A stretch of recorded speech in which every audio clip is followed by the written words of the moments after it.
Hello everyone, welcome to channel learn with ease. आज का topic है एडमिशन ऑफ अ पार्टनर, जिसमें हम सॉल्व करेंगे question number 17 chapter 4 TS Grewal की बुक से class 12 accounts. Online sessions, online classes के लिए आप मुझे इस नंबर पर व्हाट्सएप कर सकते हो अपना नाम और क्लास, क्योंकि नया बैच शुरू होने वाला है 10 अप्रैल से। इंटरेस्टेड हो तो जल्दी से व्हाट्सएप कर दो। अगर आप टीएस ग्रेवाल के साथ साथ डीके गोयल बुक को भी फॉलो कर रहे हो, उस बुक के क्वेश्चंस के सॉल्यूशंस ढूंढ रहे हो, तो इसी चैनल की प्लेलिस्ट को क्लिक करो। आपको डीके गोयल न्यू एडिशन के सारे सॉल्यूशंस, सारे चैप्टर्स अपलोडेड मिलेंगे। कम्युनिटी सेक्शन में एमसीक्यूज मिलेंगे क्विज की फॉर्मेट में, और एमसीक्यूज के सॉल्यूशन शॉर्ट्स में। तो बहुत कुछ है चैनल पर, विजिट द चैनल। अच्छा लगे तो शेयर और सब्सक्राइब जरूर करना। आज के क्वेश्चन में दो पार्टनर हैं, अमित और विद्या।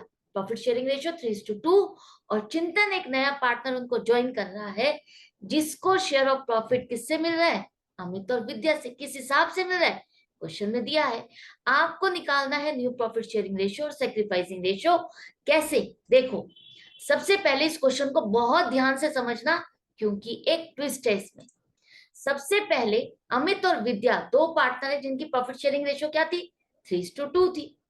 अब जो चिंतन आ रहा है, चिंतन को उसके शेयर ऑफ प्रॉफिट का 1/5, चिंतन के शेयर ऑफ प्रॉफिट का 1/5 अमित से मिल रहा है। तो चिंतन का प्रॉफिट आपको पता है क्या, कि उसका कितना प्रॉफिट होगा पूरा फर्म में? नहीं पता। अच्छा, उसके बाद विद्या से उसको जो शेयर ऑफ प्रॉफिट मिल रहा है वो है 4/25। विद्या से मिल रहा है इतना, ये प्रॉफिट मिल रहा है। यहां पर ये नहीं लिखा कि चिंतन के शेयर ऑफ प्रॉफिट का इतना या विद्या के शेयर ऑफ प्रॉफिट का इतना। ऑफ नहीं लिखा, फ्रॉम लिखा है। तो इसका मतलब ये क्या है? कैलकुलेटेड है। इतनी फ्रैक्शन उसको विद्या से मिल रही है।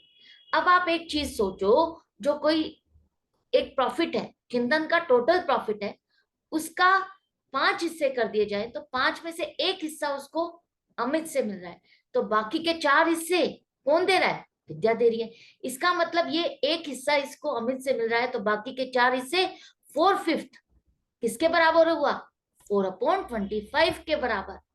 अगर 4/25 4/5 पार्ट है, तो हमें टोटल शेयर चाहिए कि चिंतन का टोटल शेयर ऑफ प्रॉफिट कितना है फर्म में। तभी तो हम निकाल पाएंगे कि उसको अमित से कितना मिल रहा है। उसको निकालने के लिए अब आप क्या करोगे? 4/25 को डिवाइड कर दो 4/5 से, तो आपको एक हिस्से की वैल्यू पता चल जाएगी, और उसको हम मल्टीप्लाई करेंगे होल से। टोटल कितना शेयर ऑफ प्रॉफिट है हमारा? 1 है ना। 1 का एक ही के तो आपने 5 हिस्से किए थे, जिसमें से एक उसको अमित से मिल रहा है, 4 हिस्से उसको विद्या से मिल रहे हैं। तो हमें 4 हिस्सों की तो वैल्यू पता है, जो कि है 4/25। हमें निकालनी है टोटल वैल्यू, तो वो उसके लिए आप 1 से मल्टीप्लाई करोगे, और इस तरह से आपने सॉल्व किया तो आपके पास क्या आया? 1/5। चिंतन का शेयर ऑफ प्रॉफिट फर्म में कितना है? 1/5। टोटल प्रॉफिट का 1/5 पार्ट चिंतन को दिया जाएगा। अब यहां पर अमित से उसको कितना मिल रहा है? 1/5 अगर चिंतन का टोटल प्रॉफिट है, तो 1/5 का भी 1/5 अमित उसको दे रहा है, 1/25।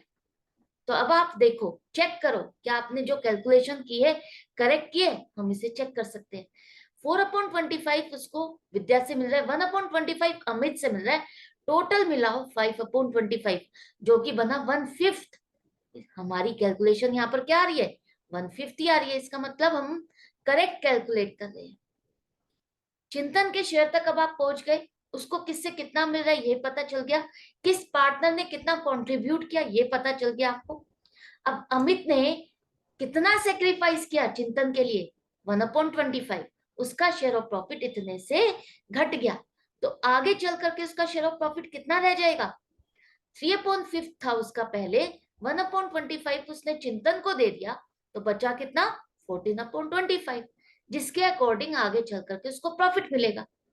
इसी तरह से विद्या ने भी सेक्रीफाइस किया 4/25। जो उसका शेयर ऑफ प्रॉफिट 2/5 था, उसमें से इतना घट गया, बचा 6/25। अब आपके पास तीनों पार्टनर्स की फ्रैक्शन है शेयर ऑफ प्रॉफिट की, जिस हिसाब से इनको प्रॉफिट मिलना है आगे। डिनोमिनेटर सेम नहीं है, तो आप एलसीएम से इसको सॉल्व करोगे, और न्यू रेशियो आ गई 14:6:5। तो एक हिस्सा, एक पार्ट आपके क्वेश्चन का कंप्लीट हो गया। दूसरा अब आपको बताना है सेक्रीफाइसिंग रेशियो। सेक्रीफाइसिंग रेशियो का मतलब है किस पार्टनर ने नए पार्टनर के आने पर अपना प्रॉफिट रिड्यूस किया, डिक्रीज हुआ, उसका कंट्रीब्यूशन किया।